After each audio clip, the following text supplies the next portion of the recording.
Hello, everyone, and welcome to the Jen Marple Show. And today I have two amazingly gorgeous guests, and they are both dear friends of mine. And we had a conversation last week during lunch that needed to be shared with all of you here today. So we made a miracle happen, and three ladies got together within like 24 hours notice. And we made it happen today for you because I know in my heart this is a conversation that needs to happen. And the conversation that's happening today is how to turn your pain into purpose. And so two of my dear friends, Genoveva LaPlaca, Geno for short, and Shirin Aryanpour are on the show today. And just to give you a little bit of a background on these gorgeous souls, Shirin is the founder of Illuminate Her Path, I should say. And it's a transformative digital platform dedicated to empowering women and fostering meaningful social connections, which we love that. We love that so much. She's a former physical therapist and a two-time cancer thriver. So she calls cancer survivor thriver, which I just love. She's a mom of three, and I have also proclaimed, she's a mom of two, and I've also proclaimed her to be sunshine in a bottle. So that's my new Oh, nickname for you, Sheree. And I'll take it. Hanno is also sunshine in a bottle, and she's the most like soulful, warm woman I know. Our kids went to school together, and we've just become really dear friends. And I just adore you, Hanno. And she is a change maker. So Henna is a change maker who inspires individuals towards radical empowerment. I love this. She's an executive coach and she guides high achieving women to step into their power so they lead with confidence at work and home through conscious leadership and empowered parenting. And I just love this all so much. And you know, obviously, by their descriptions, why they're on the show today. And what I should say about Heno too is that she very recently lost her mom, and she also is still recovering from a really bad concussion that she had last year. So I've given you a little bit of the insight into what the pain is for these two women, and we're going to get into how they have turned this into purpose. So, ladies, welcome to the show. Thank you for being my friends. And I love that we all live together in the same community and that we all are on the same empowered path to empower women, illuminate women, and let women know that they can do whatever they want. So I love that you're here today. Welcome. Thank you, Jen. So great to see you. Okay, Hannah, let's start with you. I want you to share the story that you shared with me about this pivotal moment in time that you had after your mom passed and how you had a deep reflection on who you are and what you wanted to be in the world and how you truly, really took that pain of losing a parent, your mother, and turned it into your purpose and everything that you're doing today to help empower women. Yeah, so where do I even start? So let's go from the part where I thought, I was in a thriving, successful career in finance. I was a CFO at a hedge fund. Then I became a consultant for top leading investors in the world. And all of a sudden, my mom gets cancer, right? And the fixer and the I can do it all thriver in me try to do everything in her hands to save her, right? But when life comes and life goes, there's so much that you can do. And after her loss, it came something that I probably have never felt this deep, right? And that loss, that sadness, that grief, it was something that for the first time I couldn't turn into, oh my gosh, how am I going to be happy? How can I fix this, right? You don't want to fix your sadness for the person that you love so much, right? So that made me kind of have that moment, like one, starting to recognize that I had some emotions and also connecting with my children. And while connecting with my children, I recognized that the relationship I had with them, it wasn't what I thought it was. It was very controlled. It was like I was trying to form these little children that would look like me or better than me. And that took me into a path of, oh, I can fix this too. Whatever they're not good, I'll be a conscious parenting coach and then I'll fix them. And in that journey of trying to learn how to fix my children, I recognized that it wasn't about them. It was just about me. I was not connected to myself. Therefore, I couldn't connect to my children. I didn't believe in them because deep inside, you don't believe that you're good enough, right? I still hadn't done enough, even though I had a successful, thriving career. I wanted to do more. So that kept going and going. And I got certified in more things. And I started to go deeper, but just to learn more about me. And the more I learned about me, I was kind of shocked, right? That there was no kindness and compassion to myself. There was this inner critic over there always. And that inner critic was criticizing, the people that I love the most. So that turned me into seeing others and my ability to start recognizing that when we start to connecting with ourselves in all our aspects, right?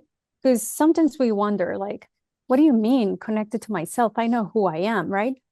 And mostly we play these of, we know our roles. We know we're a mom, we know we're an executive, we know we are a wife and this. So those are the roles that we have in life. But the deeper inner essence, that's the part that I was finally able to connect with myself. And then I started coaching and I started to realize that it wasn't just me. It's like every woman around me didn't have that. And what was so powerful is that when you start to see your own light, you can shine your own light on others so they can see their own light, right? And this is simple as like, I can see you, Jen, and I see what you're doing. I can see Shirin and I see what she's doing. And what inspires me is to show more of you to the world, not the opposite that was before maybe, or that could be for some women. Oh my gosh, I can't believe she's doing that. Why? Why is she doing that? How did she start, right? That is the inner critic that we have inside us. And then it turns around and it does it to the world. So that's how my pain, deep pain of losing my mom. And then I lost my grandma, who was also very dear to me. And she was my safe person as a child.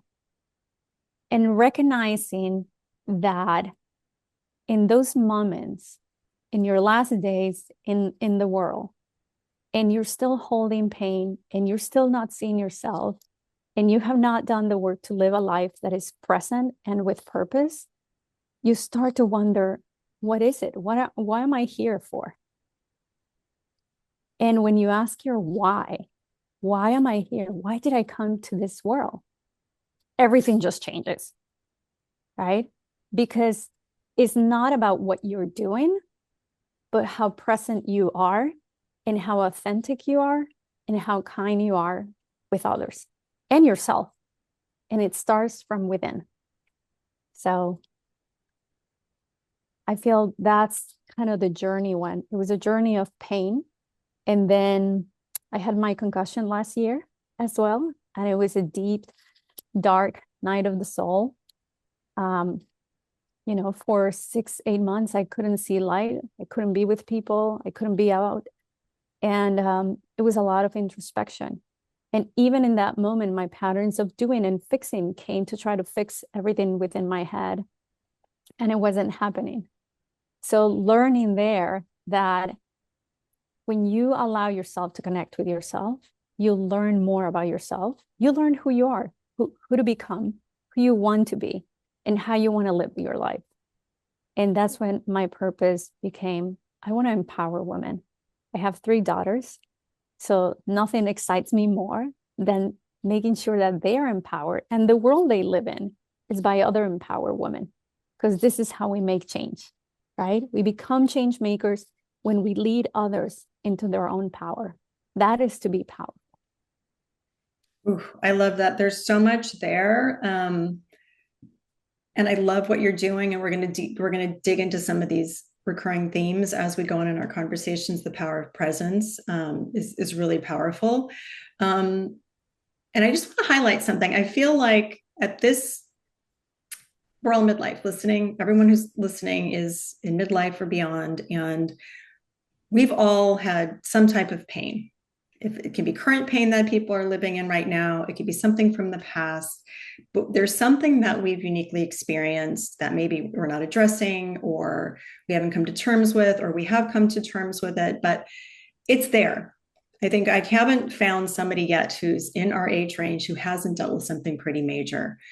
Mhm. And the opportunity here is because we all talk about kind of flipping things, like things happen, for us, not to us, and looking at this inflection point of these pain points as a way to drive us into our purpose. And that's why we're having this conversation, because they've all heard it from me on this show, multiple points of pain. And it's the reason why I'm doing what I'm doing. I don't want any other women to suffer. And I know we are all aligned on that path.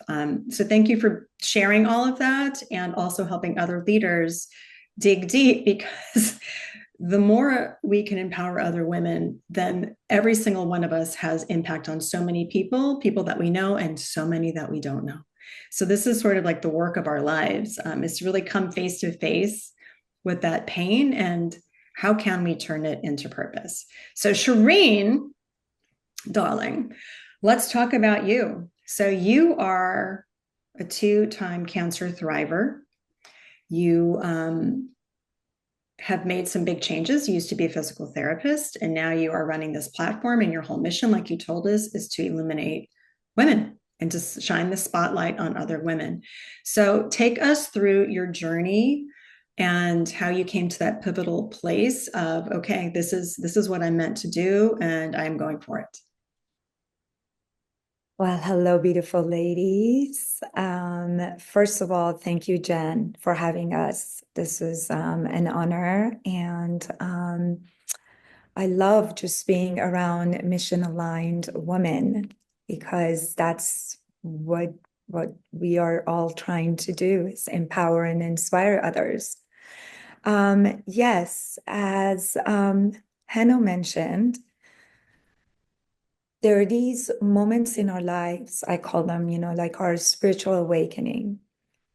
And at that moment, you don't know that it's happening, or it's a moment of it. You're in this pain, or in this pit, taking these life lessons. And while you're in it, you start having those aha moments. And I will take you back a little about me, is that I've always been on a survival mode. Since I was a little girl growing up in Iran during the war, and living in a country where women were oppressed, didn't have the freedom or their just basic human rights. And coming here, and my teen years, again, survival mode, learning the language, dealing with the cultural shock, trying to understand who I am as a teenager. Is this going to be my permanent home? And trying to connect with women or girls at that point. And I knew deep down that I had this gift of a healer. I didn't know then, but as I was growing up taking care of my grandmother, I know, and I think it's a cultural thing too, where the elder that you live with, the wisdom gets passed down without even realizing that you're surrounded by these strong women in your lives. As now being in midlife, you realize that, right? But not when you're little. And I, as a physical therapist, even growing up, I realized I'm in this community or culture that I wasn't even taken serious as a physical therapist. I worked with a male PT who was the owner of the clinic. Even my patients would think that I'm an aide. Oh, she's our aide. No, I'm the PT. Oh, are you the aide? No, I'm the physical therapist. So even being raised, even here in this culture where I just started noticing that there was a discrepancy, right? So as I became older and started this nonprofit organization, I realized that observing, going on medical missions that still were in this world of not equitable world. And as I was fundraising for this nonprofit organization, going on medical missions, I was diagnosed with breast cancer. And as I was diagnosed with breast cancer, and the universe slapped me down, and I was facing, I guess, death, that was my moment of spiritual awakening. What's going on? Who am I? What is my purpose? What am I doing? What if I die? What's the legacy I'm going to leave behind for my children? And these are the questions that most of us have in the back of our minds, right? But you don't really think about it till you actually get hit, or in my case, get slapped down. Oh, I've been a giver all my life. Time to receive. It's okay. What's important? And while I was taking my lessons, it really comes down to the simple three things: to love, to connect, to serve, and repeat, right? There's nothing more powerful than those three, that the rest is background noise. And to live a life with purpose, to find our gift and share it with the world, is truly something that we all thrive for, right? So I started digging deep, and I realized, with all the wisdom and the experiences and everything, I mean, we're literally having a conversation in 10 minutes and wrapping up 50 years, right? 50 years plus of wisdom and experience, that how can we create an equitable world? What is the legacy we can leave behind within this short life given to us? It has to start from our home. It has to, like Geno said, you have to first find that light from within. You have to believe that we each do have a gift. We each matter. We each first have to find that dig deep and love yourself so much that you can spread that love, right? Find that light within you so you can just vavoom and sprinkle and shine it on others, right? So that's where I started coming forward. And as I started taking notes, this women's revolution happened in Iran in 2022, and it was the first in the history of woman-led revolution, where these women so courageously and bravely standing in front of gunpoints and literally fighting for their basic rights and freedom. And here we are with a life of privilege, sitting here. And I was so angry that I was like, I can't, crying, and the trauma of my past coming forward. And I realized I have to even turn my anger into purpose. And that's where I came up with this, you know what? Start hosting these small sacred circles. I mean, throughout history, tribal women sat around the fire and shared their wisdom. Those were our ancestors. And if we can create that, recreate that, this strong bond and this collective divine feminine energy, where we can create this ripple effect so we can nurture and heal and create a peaceful world, because our humanity right now is suffering. It starts at home, and we will have those women leaders where we can heal our world. So here I am, illuminate her path. We're all illuminators, and we can do that one heart at a time. I love that. Thank you for sharing all that. And thank you for also bringing up a really big point that I think a lot of women are going to resonate with. And that was living in sort of trauma and survival mode for a really long time. Obviously, you know, your family came over from Iran. Other women are in relationships. It's relationships with parents. It's how we were told how we had to operate. I'm sure you see this a ton, Hannah, with the women you work with. I mean, I had to do my own unpacking with being in survival and trauma mode based on like my childhood. And it takes a lot to recognize that. And when we had our lunch, everyone, I made a point saying, like, we've done a lot of work. And I understand that a lot of you listening, you might not have even touched on any of your trauma or your pain yet. So this might be the first time you're even considering it, A, and B, maybe even hopefully you're now going to be made aware that it can be something that makes you who you are, and it's going to make you great at what you're doing now or what you choose to step into.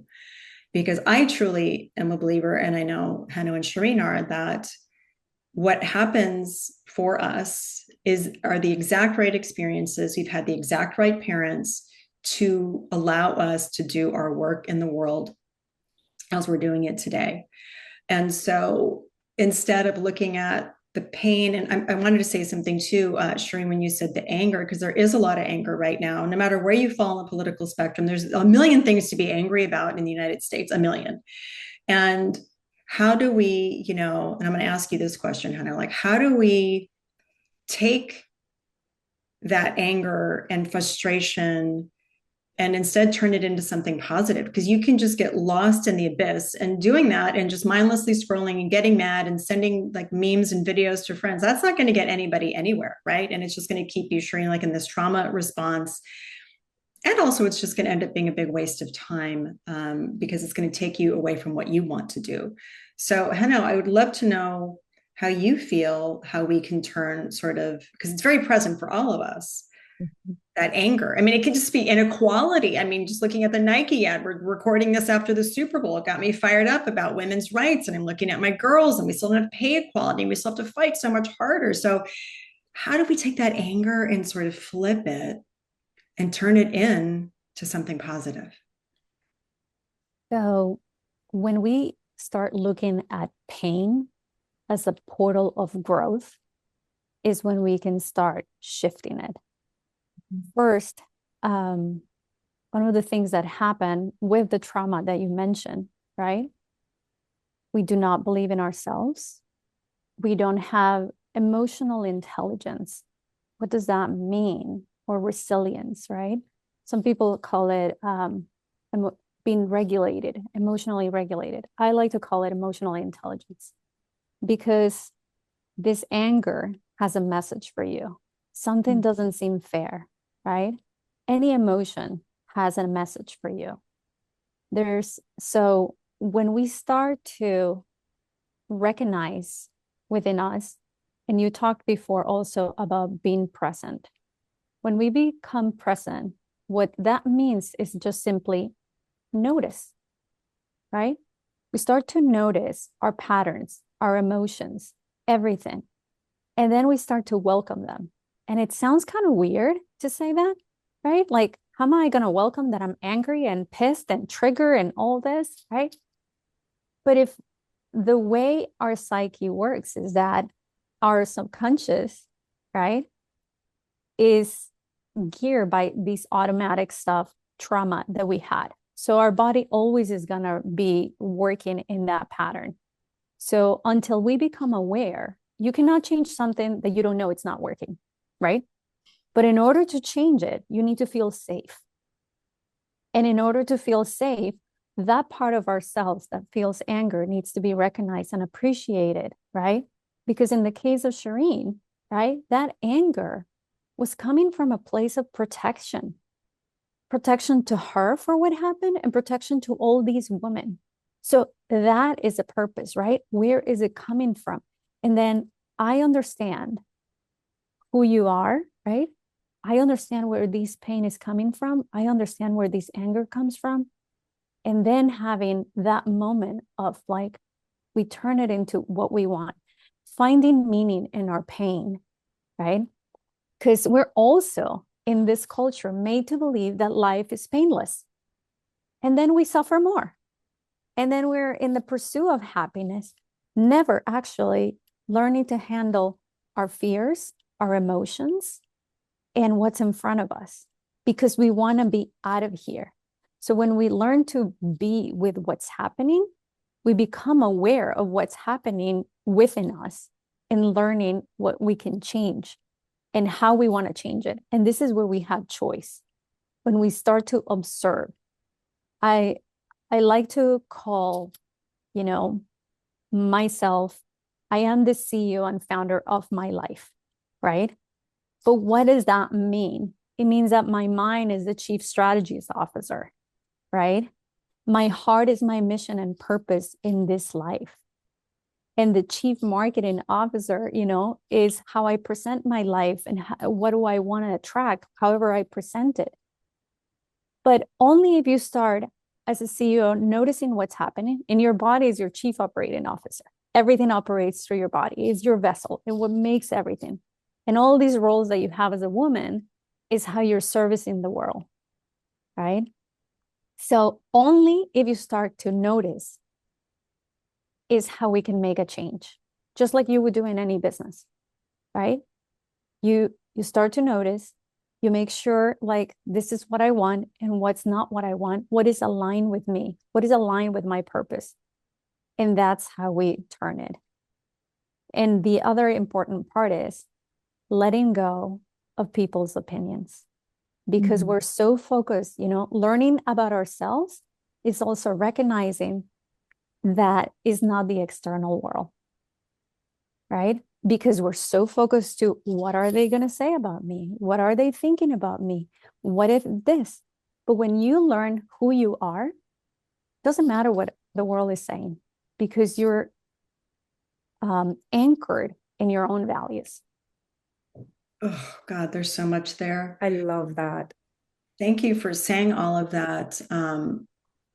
And it's really an important point about the fact that our society tells us we should always be happy and that we should never be sad. And everyone walks away and goes shopping or has a cocktail or travels or does everything to avoid their life instead of looking right at your life and walking through the flames and the fire and the pain and all of that to get to the other side. And y'all, everyone here, we've all done this work and it's hard. So we don't want to say, none of us want to say that it's easy, but everything. It takes practice. It takes practice. Right? It takes practice, practicing to be in it and knowing, oh, it is happening for me, right? Like for you, it will be different after your son went to college. It will be different with your daughters. You had to go through it, right? So trusting in ourselves, believing in ourselves that we can do hard things too.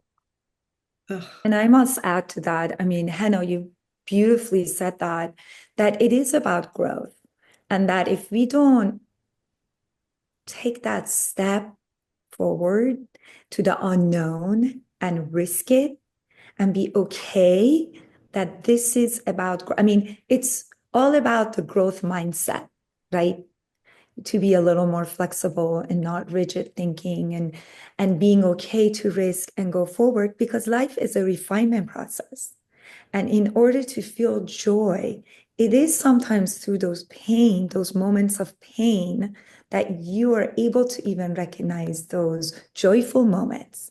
And that this society, like you said, Jen, it's so much about band-aiding, you know, instead of healing our wounds and digging deep and not victimizing ourselves. A lot of times I notice that I see women blame, rather than look within, you know, gratitude, the world of I am going to find gratitude for every moment, like this moment, the gratitude that we have being together, and that it's okay letting go of the past. It's okay that release, like you were saying, Geno, to letting go and being present and taking notes of how am I going to move forward, and even learn from the mistakes. We all make mistakes. I tell my kids all the time, I made a mistake today. It's okay. I'm not perfect. And to the day I take my last breath, I'm going to make that mistake. But along the way, it's that path, it's that journey to getting to the source, to the essence of who you really are. It's already there. Your soul's there. It's just peeling those layers back. So this judgment, this judgment that people do, it's really projecting their own insecurities. So it's really not about you, it's about them. So recognizing that, sitting with that, being aware, like Geno said, just being aware. It's that pivotal moment that Jen, you were talking about. And I think, it's fun. I love seeing the deep connections that woman, this observing this shift in the era. I mean, those ads were so cool. It was about time. Those $8 million 30-second Super Bowl ads were well spent, finally, about shining the light on women doing their breast cancer, breast screening, breast cancer prevention, Dove. Oh my God, tears all over me. Flag football for women. I mean, that's a shift. Just even seeing that, right? Just the ad. So we are honestly, I think that positive mindset that we are hopefully on the path of creating that equitable world, but there is a lot of work to be done. And hoping that today we've inspired whoever's listening to find that gift within them. And yeah, shining the light on. I love all of that. I wanted to share one reference point. When we are kind of in our deep, dark phase that we've all been in, and everyone listening, you could be in it right now, it is hard to see 100 steps ahead. And so the first thing to do is to do what you need to do. And that's, if that's getting help, if it's going to therapy, whatever you need to do, because it is hard. And I've shared here, and I'll share it again, that when I was going through this big pivotal phase, when I shut down my first business, and now I know I was going through perimenopause and I was burned out and all of that, I thought everything that was wrong with me was somebody else's fault. It was my husband's fault, is where I lived. It was my kids. It was my parents. I was looking externally instead of shining the light back within. And when you actually take that time and it's you, like you're saying, Hannah, like we are the CEO of ourselves. It's nobody else's fault. There's nobody else here except for you that's living the life that you're living. But I have such compassion for wherever anybody is right now in the journey, because for me, it's been now almost 10 years since I had sort of that, I'll just call it my midlife crisis, my breakdown, whatever you want to call it. And I had to put Humpty back together again. Then it can be a very tender time to give yourself grace and just get the help that you need. And so, Shirin, based on what you do, you instinctually like, I need to bring women together. You knew there was going to be something powerful in it. I've experienced many of your events and all of us coming together. So building on from what Henna's talking about, we have to meet our anger, meet our pain in order to move forward. I would say the next piece of that is to align yourself with other women, because we cannot feel like we're all alone in this world. And so when I just quick caveat for, if you haven't heard my stuff about this, dear listeners, I had my own like hypothesis that women were feeling really connected or disconnected rather, and really alone. And this was pre-COVID when I started having my first sort of gatherings. And I was right. It was within one dinner. We didn't get their introductions before people were sobbing and crying and laying out all their pain. And it's because, and this was social media, yes, but pre-pandemic, women are desperate for connection. We need real, authentic connection. So if we are Mhm. to heal ourselves and turn our pain into purpose, we also need to align with other beautiful women and be able to have these safe spaces to share. So Shirin, can you kind of go into a little bit of what you've seen transpire because of your events and tell us, really what you think about the power of women coming together? I truly believe that this sense of community building, community, we cannot live alone. That's just not human nature. And the essence of just that. So it's not about me. I just know by now my superpower is this organic way that I'm able to just connect people um, without any, honestly, ulterior motive or agenda. It just happens organically. And when I say that means people who have a book release have come to me just and okay, so I'll go back. I truly also believe it's a cultural thing too. I grew up in a household, our door was always open to everyone, neighbors, and my love language is food and making food and sharing my food. We love that, you know. I mean, even throughout history, you think of they always say sit around the table or the spread. That's where magic happens. When family connection happens, it's around the spread. So think of this events or illuminate her path events or illuminator events. It's really about just sitting around that spread. And when we walk in, we put the titles behind, we put the who and walk in as just humans, right? And when we're sitting together in a safe, and I love saying that because it's truly energetically, you can feel that we're in this safe space where you can be yourself. And when people open freely, the ones who do and they're comfortable doing, there's a lot of times I've seen that women just come and observe, sit, but it's that taking the first step, like Jen, you said. There could be a lot of listeners right now where they don't feel comfortable being seen. They don't know where to start. They get overwhelmed. A lot of people, it's a lot of stimulation when they're in these big events. How am I going to walk in? What am I going to wear? But if you put that aside and give yourself a chance, hey, I'm going to go to this event with no expectation other than I just want to learn and I just want to feel connected, even if it's to one woman. And I always at the end of events say, hey, spread the goodness to 5 women in your tribe. The reason I say 5, it just feels doable. There's no magic number to that. But when these women come and you share, I've seen it. It feels transformational. I mean, that's how Geno and I connected, right? I mean, that's how you and I connected, Jen, through, Shirin Atisom's Free to Be book talk that she had at my house. And it's just about community building. And that's all there is to it.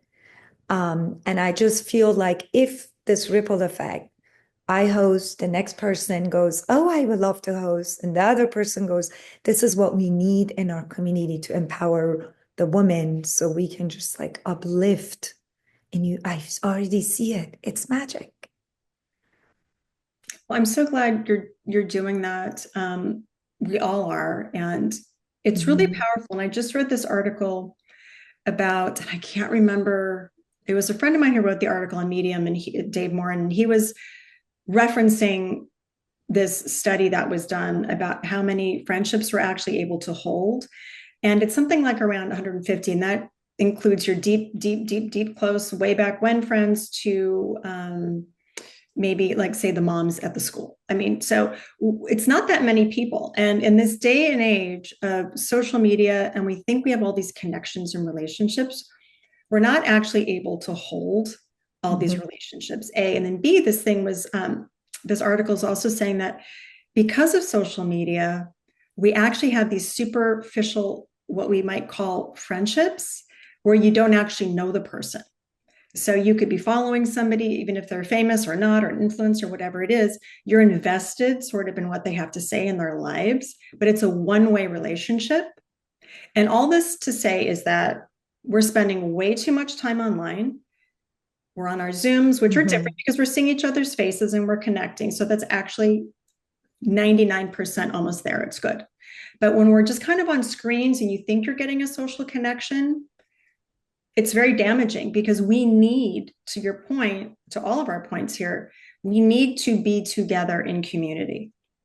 It's been this way since the dawning of time. And just because technology is what it is, it can maybe make us communicate about something to bring us together easier and spread that word out. We do need to be together. I have yet to be at an event where women aren't buzzing after being together. And I always encourage meeting new people too. And I love when women come in. I just spoke at an event last week. I love when women come in not knowing anybody.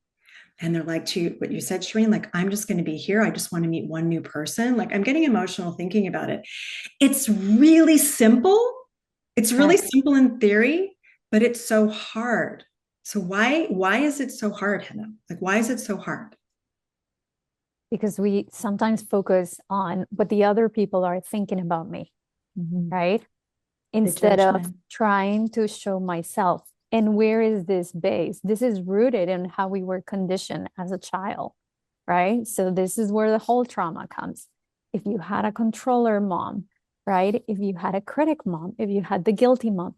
So we're always thinking they are judging us and the other person are thinking the same. So instead of being within ourselves and having this ability to connect, right? Because that's how these awareness, we become aware, not just, like you said, how would I know if I've never gone through these pain? Just assessing everything within us, right?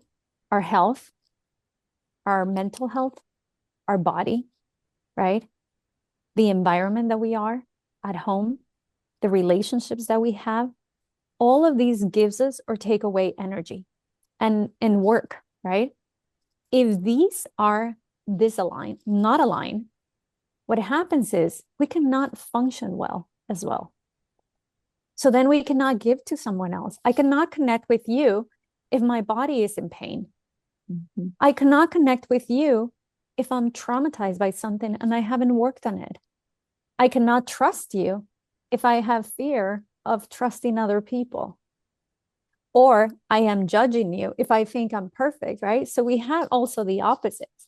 I think I'm perfect, therefore I'm judging everything that you do the way you do it because it's not the way I think you should do it, right? So we have always one side or another, the way we cope. And that's why this emotional intelligence allows us to integrate who we are, because there's an understatement and overstatement of emotions, right? So the first one is we think, if it's overstated, we're the victims. Everything is to us, everyone's doing it to us, and all that.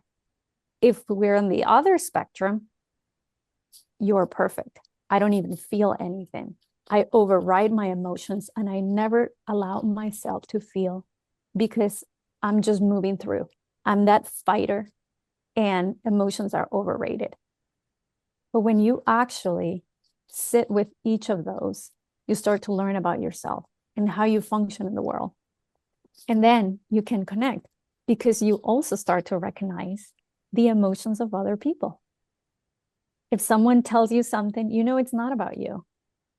If you believe it, then it's because you believe it. I always tell my kids, if someone tells you your blue hair is horrible, what would you think? And they say, well, I will think they're crazy. But what if I tell you, oh, you're so dumb, right? Do you doubt it? Or do you know it has nothing to do with you? So it's about your internal belief about yourself. So what do you know that is true about yourself? So you don't start to absorb what the world is showing to you. Like you said, in all these relationships that you're having either online, are you comparing yourself or are you looking at someone and being inspired? right? Where is the line in that connection? So this is how we start, right? To notice the being aware of ourselves is the first step to empowerment. Right? It's the first step to moving on and then making a choice. We cannot be empowered unless we make our own choices coming from a place of authenticity and from our heart and purpose. I love that. And I must add to that, Hannah, I love what you said. This, I've been working on this for past few years, being a neutral observer. A neutral observer.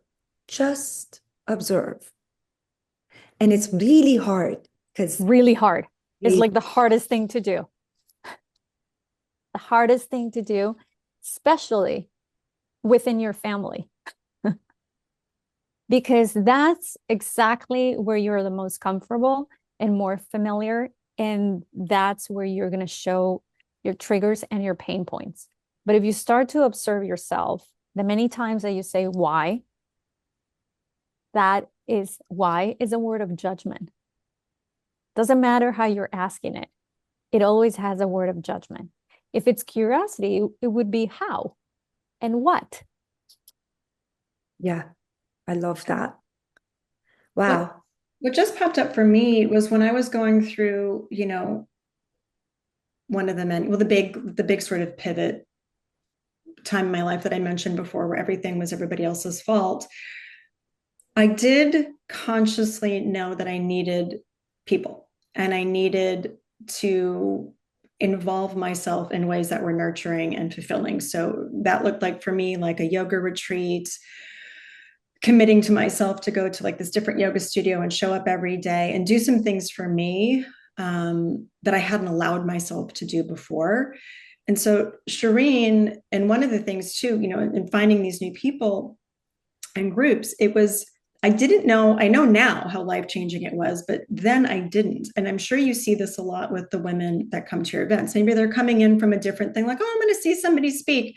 And it's less about the person speaking or the book or whatever the topic is. And it's more about that community and connection and tapping back into yourself in the sense that you're allowing yourself sort of for new experiences to happen and to meet new people. And then you come away with this awareness of, because I've seen this happen a ton, that why don't I do this all the time? Why am I not out and about all the time? And why am I not connecting all the time?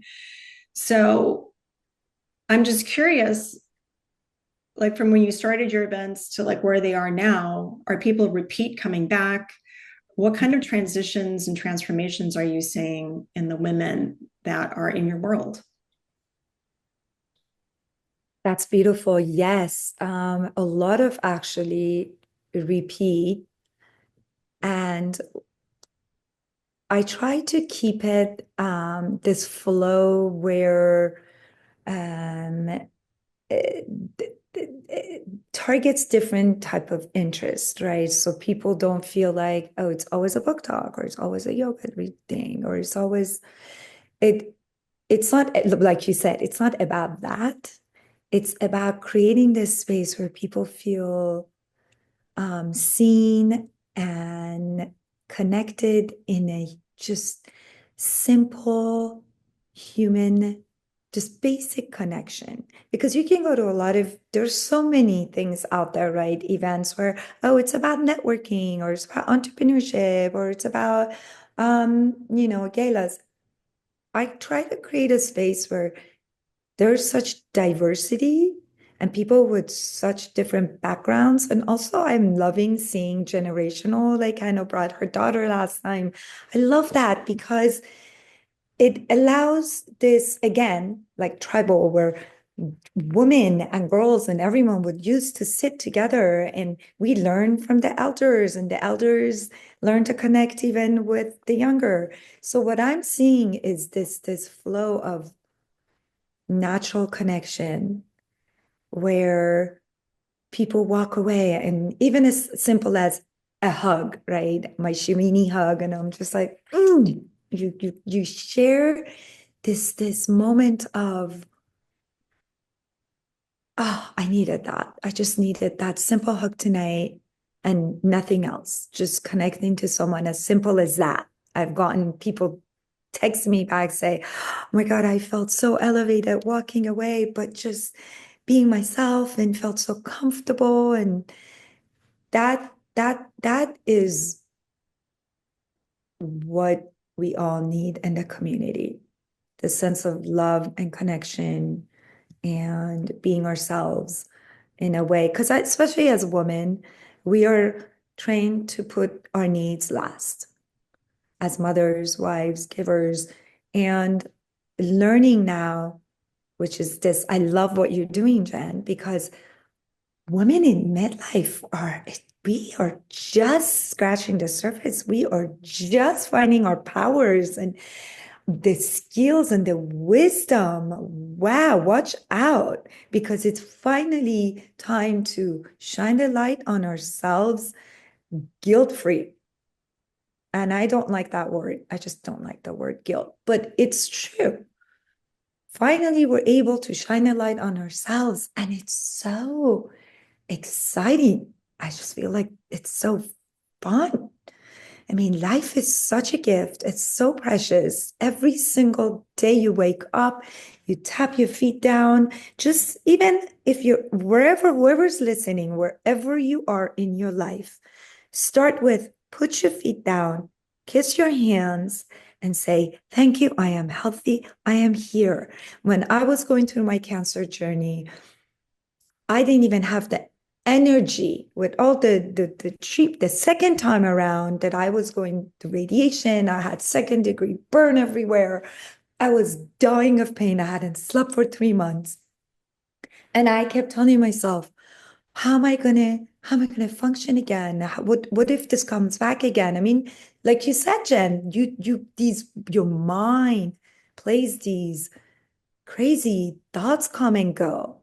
And like you said, Hannah, you got to learn, like, I'm heart-led. I think a lot of times you got to also find out, like, innately, I'm a happy soul. That's just a gift. Thank you, universe, that gave me. But not everyone's like that. But if we all pause and say, I'm going to be kind, I am going to live it day by day, and then it builds up. I had the energy to walk only 10 to 15 minutes. Okay. Y'all who don't know me, I am that girl who's 5 people in one. I play tennis, pickleball. I'm out on I hike this, that. For Shirini to be down and can only walk 10, 15 minutes and be exhausted. Okay. I cook for not only myself and the family and the neighborhood that I feed. I didn't have the energy to do anything, but I had to believe and fight for my kids that they need their mama. And I want to live this life to the fullest. That one step that you can take for yourself is the best start. So it's not about my event or Jen's event or Heno's event or whoever's event or that event or this event, even your neighbor, your friend, who you feel the most comfortable walking in with your messy hair in your PJ and say, I need to just connect tonight. Forget the cocktail, whatever it is. We started a mahjong group, girl. It's not about the mahjong. It's those conversations happening around the table. It's those 2 hours where we give ourselves to vent and connect. And the mahjong part is fun, but still. So that's one thing you can take away from all my experiences in a very humbling, and I'm still learning, is be kind to yourself, and you will let go of all the pain, learn from it, and take one step at a time. Kiss those hands every night. Love yourself so you can spread the light and the love you have within you. That's just what I can give today. Well, Shireen, that was beautiful. And I had the chills when you were speaking. And it's funny because one of my last questions I wanted to ask each of you was, sort of your final piece of advice on how to turn your pain into purpose. And you answered it. You said by kissing your hands every day and like putting your feet on the ground. And I think that's beautiful. Thank you for sharing all that.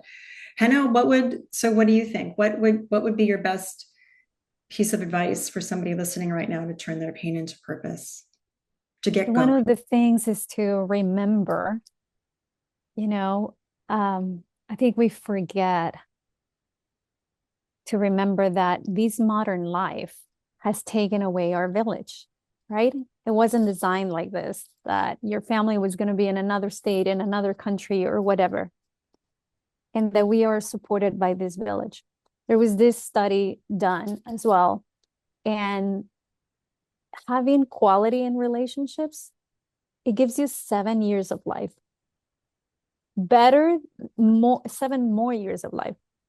Better than taking out the sugar, working out, going on your walks, doing everything, biohacking, whatever. It's the relationships, right? And pain is inevitable, right? That's part of life. Suffering is our choice.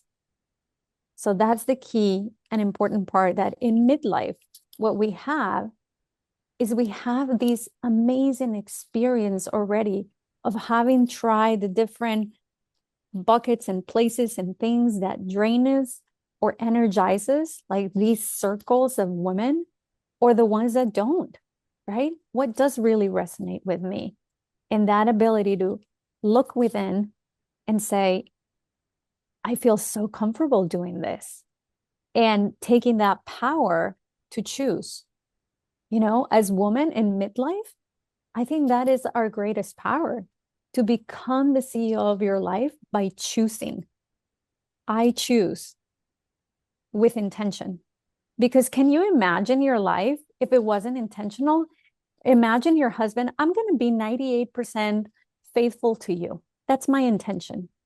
You don't want to do it halfway or even like close to 100%.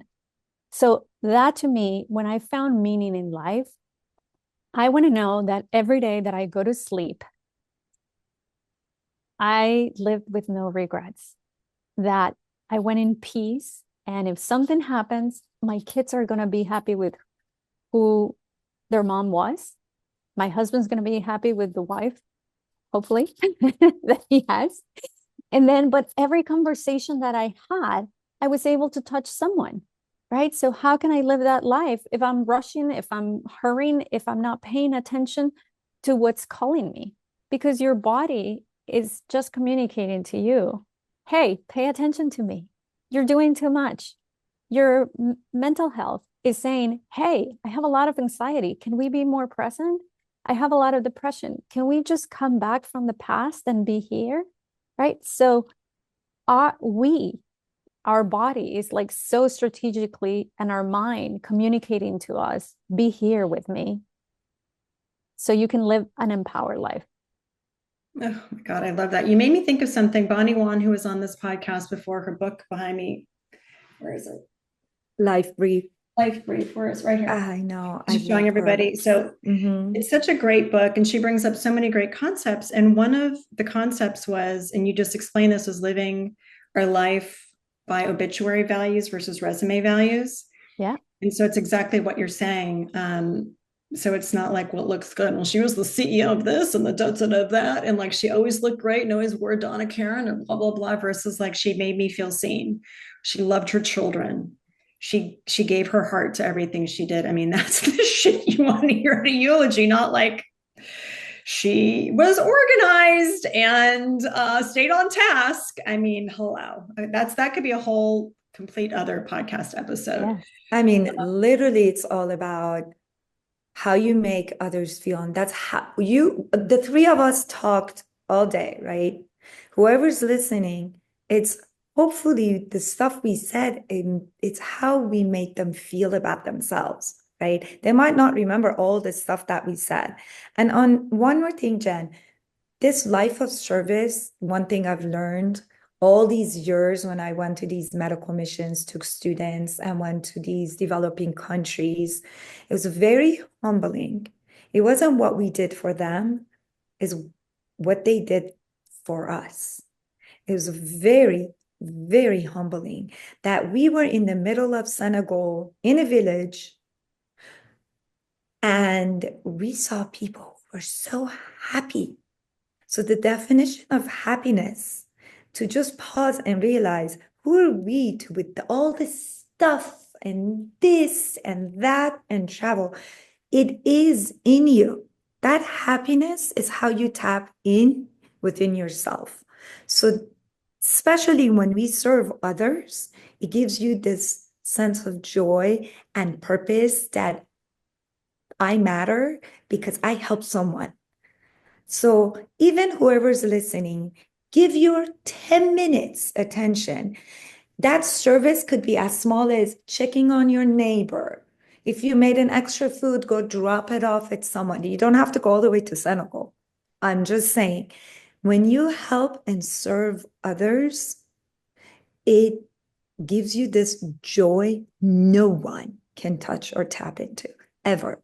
It's like this sacred joy that you're like, right?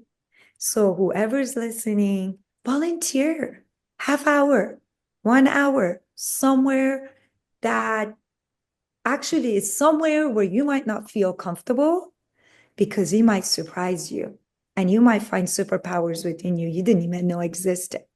And it's really good to surround yourself with people who are not like-minded because you will talk about that growth mindset. You would find things about yourself will take you to a whole different level. You brought up something really interesting, and it's a great way to be sort of one of the last things we discuss, and that is when you are sort of in the depths of going through something. So any of you listening, if you're going through something, a sticky wicky thing right now, the best way to start feeling better, and I've read this and there's science on it, and it's to your point, is to start helping others, to get out of yourself. Yes. It doesn't have to be major. Like you said, it could be checking in on an elderly neighbor. It could be dropping off some food. It could be donating some clothes to your church. But just to get out of yourself for just a little bit. And then by doing that, I feel, because I've been volunteering since the dawning of time, and I haven't been good about it lately. And now you're reminding me I need to do some stuff. Is that it also reflects back to you, like what's important to you, and maybe shows you a new avenue. So we started off the whole conversation, and this is all around turning pain into purpose. And maybe you don't know what your purpose is, but could be a good way to start if you're in the depths of things, just to get out of yourself, like Shirin is saying, and look around and see who else needs you. And this doesn't mean to like put yourself and deplete yourself. This is something small, but it can be one of these steps on your path to figuring out your purpose. Well, clearly I could talk to you all forever and I have to cut us off. So I have one question for each of you. Part two. Yeah, we'll have to have a part two. And I knew this was going to be soulful. And I knew this was going to be a long, juicy conversation. And I know this is going to impact so many. So my final question for each of you, I'll start with you, Geno, is what do you think the best thing is about being in midlife? The experience and not caring anymore what other people think about you. I love that. How about you, Shirin? Definitely. What's the best thing about being in midlife? Being comfortable in my own skin. I love this. I thought my 40s were amazing. And I went through all my cancer journey and the crazy shit show. Excuse me, can I say that on your show? Of course you can. I mean, you're not too fucking old. Fucking old, so yeah, you can say shit. But yes, just being comfortable in my own skin and learning that not everybody is your people. And it's okay. I'm okay with that. Dropping the whole people pleasing department, like Anna was saying, it's okay. And loving them from afar. And not everybody vibes on the same frequency as you do.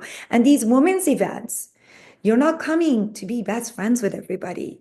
You're coming to be in community, which adds to your longevity, people. And that's what Hannah was saying. That 7 years, it's 7 years. I'll take it, girl. If it's 7 years going to add to my life, thank you. I'll take it.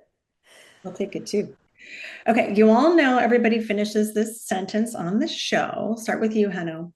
You're not too fucking old, too. Believe and love yourself.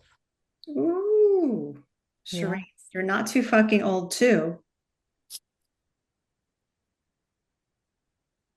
Shine bright and move on forward. Ooh, I love that. Oh my God. Ladies, it has been incredible chatting with you. Thank you for your friendship. Thank you for being on the show today. I know we are going to leave women hopefully transformed and give them some hope about turning pain into purpose. And it's super powerful, y'all. And you can tell that these ladies are heart centered, open hearted women. And I love and adore each of you madly. So, Hannah, tell everybody where we can find you, support you, and get more of what you're doing. So see on the notes, and you can find me on Instagram, Be Kind and Present, and then on LinkedIn, Genoveva LaPlaca. I have a landing page that will be on the notes, but working on a webpage. Yeah. I love it. And how about you, Shireen?